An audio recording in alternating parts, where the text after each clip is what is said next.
ভোরের পাখির উড়াউড়ি দেখছিলাম আর ওদের কলকাকলিতে মুগ্ধ হচ্ছিলাম। ভোরে ঘুম থেকে ওঠা স্বাস্থ্যের জন্য ভালো, এটা জেনেও কিন্তু অনেকে বিছানায় পড়ে থাকে। এই জন্য একটি কথা আছে, অতি প্রত্যুষে শয্যা ত্যাগ করতে হবে। শয্যায় পড়ে থাকা নয়, শয্যা ত্যাগ করতে হবে। তো এখন আমি আমার কর্মস্থলের ছাদে দেখলাম যে মেহগনি ফল একটা ফেটে বীজ পড়ে আছে। ভোরে গাছের পরিচর্যা করলে শরীর ভালো থাকে, হাঁটাহাঁটি করলে এক্সারসাইজ হয়, ভোরের বিশুদ্ধ বাতাসে মন ভালো থাকে।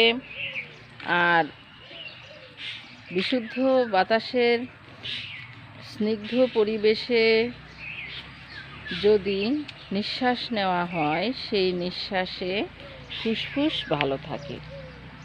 তো এর মাঝে একটু দেখিয়ে দিচ্ছি বীজটা। এই মেহগনি বীজগুলো জানেন যে ফল হয় বড়। এই যে একটা ফল দেখাচ্ছি, এই ফল আসলে ফলটা এই ফলটা অনেক ভারী এবং শক্ত। এই ফলটা পেকে ঝরে পড়ে যায়। যখন পড়ে তখন কিন্তু ঠাস শব্দ হয় আর মানুষের মাথা পড়লে মারা যাওয়ার সম্ভাবনা আছে।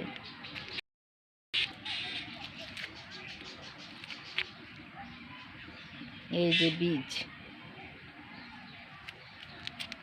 এটা একটা শো পিসের মতো।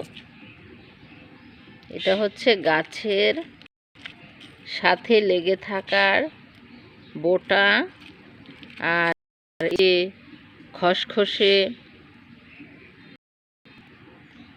শোলার মতো মাঝখানটা এর সাথে সুন্দর করে লেগে থাকে এই বীজগুলো। কত বীজ, একটা ফলে যে অসংখ্য বীজ হয়। আর একটা জিনিস দেখেন, আল্লাহ পাকের কি অসীম সৃষ্টি। এই বীজটা হচ্ছে এই গোড়ায় হচ্ছে বীজ, এই যে মোটা অংশটা। আর এইটা কিন্তু ভেঙে দেখাচ্ছি, একবারে পাতলা। এটা কেমন হচ্ছে, বাতাসে উড়ে যে বংশ বিস্তার করার জন্য এটা হয়। আর এই বীজটা ফেটে পড়ে যায়। এই দেখেন, প্রথমে একটা ভারী শক্ত খোলস,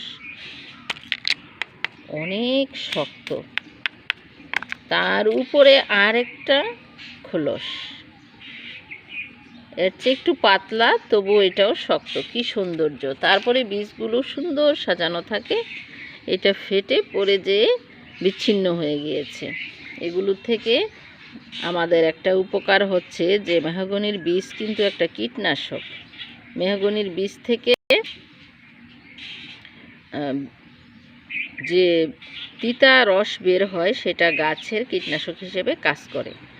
আর এই খোলসগুলো গ্রামাঞ্চলে জ্বালানি হিসেবে ব্যবহার করে। তো আপনারা মেহগনি গাছ লাগাবেন। এটার গাছের অনেক কাঠ শক্ত মজবুত হয়, মূল্যবান একটা কাঠ হয়।